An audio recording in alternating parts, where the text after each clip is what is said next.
ओम श्री गुरुवे नमः।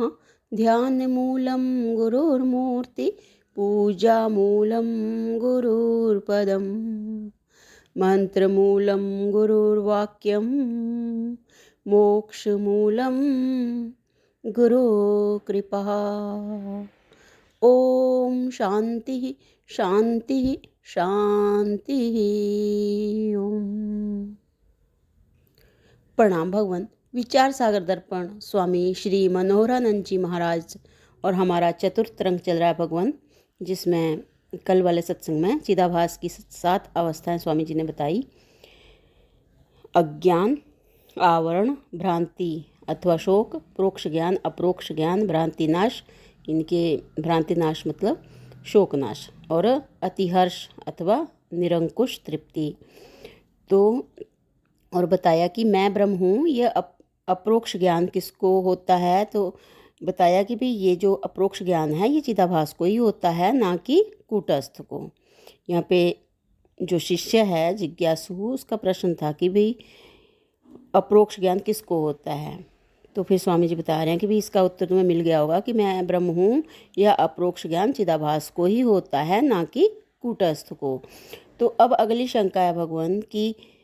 शिष्य कहता है कि मेरी शंका तो पूरी हल हुई ही नहीं, क्योंकि आपने कहा था कि कूटस्थ और ब्रह्म तो दोनों एक ही हैं, किंतु आभास, इनकी चिदाभास ब्रह्म से न्यारा है, क्योंकि ब्रह्म सत्य है और चिदाभास मिथ्या है। तो वह मिथ्या चिदाभास यदि अपने आप को कहे कि मैं ब्रह्म हूँ तो वह भ्रांति हो कहलाएगी। अब उस भ्रांति को यदि आप ब्रह्म ज्ञान कहेंगे तो ठीक नहीं है, क्योंकि भ्रांति से कभी मोक्ष नहीं हो सकता। इसलिए कृपया ये समझाइए कि मैं ब्रह्म हूँ, यह ज्ञान किसको होता है? तो उत्तर में गुरु जी बता रहे हैं कि हे शिष्य, मैं ब्रह्म हूँ, यह ज्ञान तो बुद्धि सहित चिदाभास को ही होता है, और मैं ब्रह्म हूँ यह कहता भी चिदाभास ही है, किंतु उस समय अपने असली स्वरूप कूटस्थ को लक्ष्य करके ही कहता है। जैसे दर्पण में चमकता हुआ विशेष प्रकाश यदि कहे कि मैं सूर्य हूँ, तब यह समझना चाहिए कि वह दर्पण में आया हुआ प्रतिबिंब रूप विशेष प्रकाश अपने विशेष स्वरूप का बाध करके उस विशेष चमक को मिथ्या समझ करके और अपने असली स्वरूप बिंब सूर्य को लक्ष्य करके ही कहता है कि मैं सूर्य हूँ। बहुत सुंदर।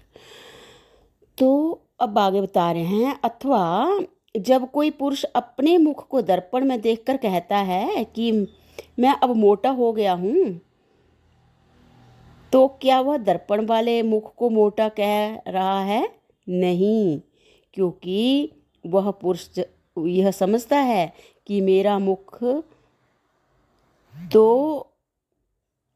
मेरी गर्दन पर है और दर्पण में केवल उसका प्रतिबिंब ही है। इससे यह सिद्ध होता है कि जब वह पुरुष अपने मुख के प्रतिबिंब को देखकर कहता है कि मैं मोटा हो गया हूँ, तो उस समय वह प्रतिबिंब रूप उस मुख को बाध करके उस प्रतिबिंबित मुख को मिथ्या समझ करके कुछ महत्व न देकर, मिथ्या समझ कर मतलब कुछ महत्व न देकर, अपने गर्दन वाले बिंब रूप असली मुख को ही लक्ष्य करके कहता है। इस प्रकार प्रतिबिंब को बाध करके अर्थात मिथ्या समझ करके बिंब को सत्य समझकर शेष रखना भी एक प्रकार की एकता मानी जाती है। प्रतिबिंब को बाध करके अर्थात मिथ्या समझ करके बिंब को सत्य समझकर शेष रखना भी एक प्रकार की एकता मानी जाती है।